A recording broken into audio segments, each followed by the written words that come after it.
Erik, you said about how unhappy you were about Andy Carroll's tackle, the elbow on Lisandro Martinez. The other night, it was strange that Wout Weghorst didn't get a penalty at 0-0. Have the club asked for any explanation about the some of the inconsistent decisions that the team are getting? No, you have to accept it, and that's in football.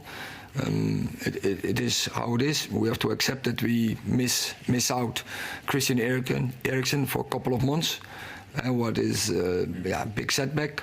But it is what it is. We have to deal with it, and it's the same with decisions from refereeing. You have to accept it and don't lose too many focus or energy. Spend too many energy on it. We focus on our game.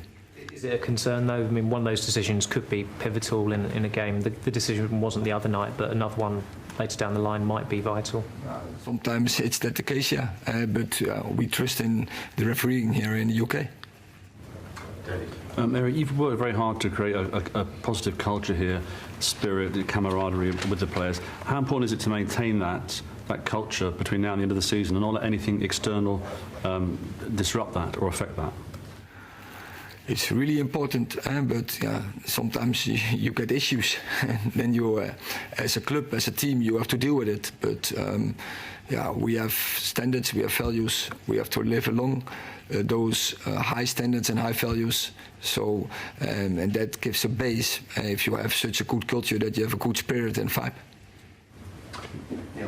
Just to follow up on what David's saying, after the problem of Cristiano went, all those questions you were facing about him went away.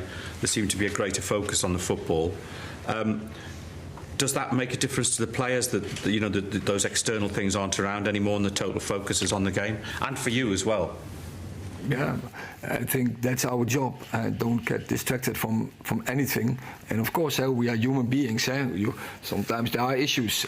We are not like robots, but we have to focus on our job.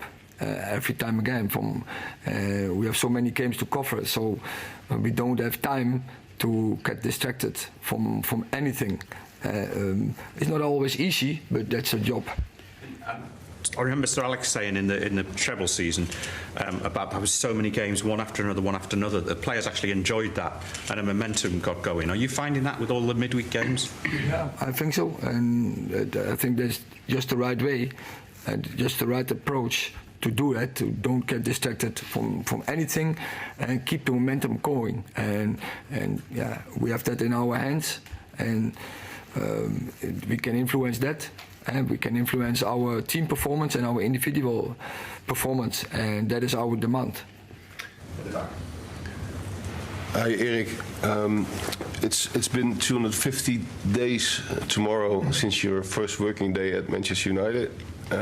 How happy are you with the job done so far? And what are the key challenges in the next few weeks and months? What we want is, for us, is good is not good enough. We want to bring that winning culture in this club. And what was previous the case, I think for a long time in this club, there was really that winning culture, and that's why this club won so many trophies in the last decades.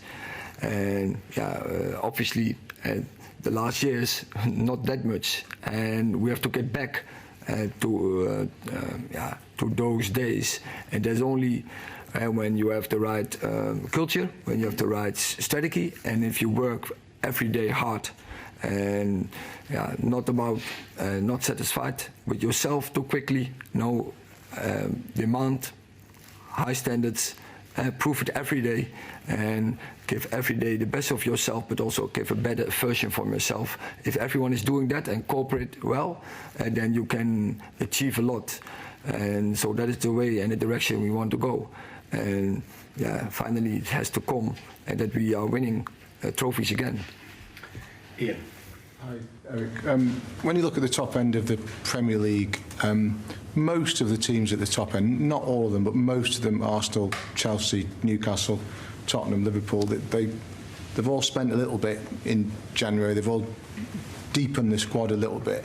When you look at your squad, do you see the depth that you think you really... We know that you've got a very, very competent 1 to 11 What do you think you're like 1 to 18, 1 to 20? Is the depth there for a club of this size? We have to see it, but so we construct a squad. We invested also in the summer, and from that point on, it's about developing the team, and that has to come on the training ground, has to come in the matches, that you develop your team, and that's the advantage from so many matches, that you can every time you can work on a better match. You don't have to wait so long. So if you have to cover many matches, you also have the chance to improve your match, your game, and quite quickly. And I think that is what we see in this moment. And of course, we need players to cover that, because the players till there is a limit on every player. But I think we have a depth in our squad. Maybe not that far as other teams, but also it has something to do with your approach to it, and how you do your load management, and if you do that right, we can come. I think we can come far. Do you prefer a smaller squad to a bigger one? Do you have a preference? Because some coaches like to have numbers, some like to have a smaller group that they can just rely on and rotate maybe slightly lesser way. I don't prefer a huge squad, as you mean by that, because also that gives also problems. But we discussed it before. In the front line till now, we had some problems in quantity, and not in the quality, but in the availability of the players. And you need definitely their numbers if you want to cover all the games. Cover them if you want to be successful. Last question, Given, it's kind of related to Ian's question in a way, given Eriksen's sadly out until maybe early May, are you a sort of, and obviously I don't want this to happen, but are you a serious injury to Casemiro away from your season becoming a bit of a disaster or very difficult because of how important he is, and because Christensen's already out? Yeah, he is important, but in top football there's a risk. We know that all, that players get injured, and you can't avoid it. But of course, if you want to be successful in the season, you need your key players on board. That's definitely the truth. But is the way to avoid it, or try and avoid it, have a better midfield core, or a deeper sort of another Casemiro level player to go with Eriksen? I think it's not possible to have two Casemiros or two Christian Eriksens. I mean, City have many. You understand what I mean? Sort of all very good ones. I think in that part we can be a bit deeper. But also I think we said before the season we want to restore Man United, but it will take time. And it will take seasons to get back in days that you can compete for everything and for the highest trophies in the world. Casemiro, I think you started 21 of your last 24 games or something.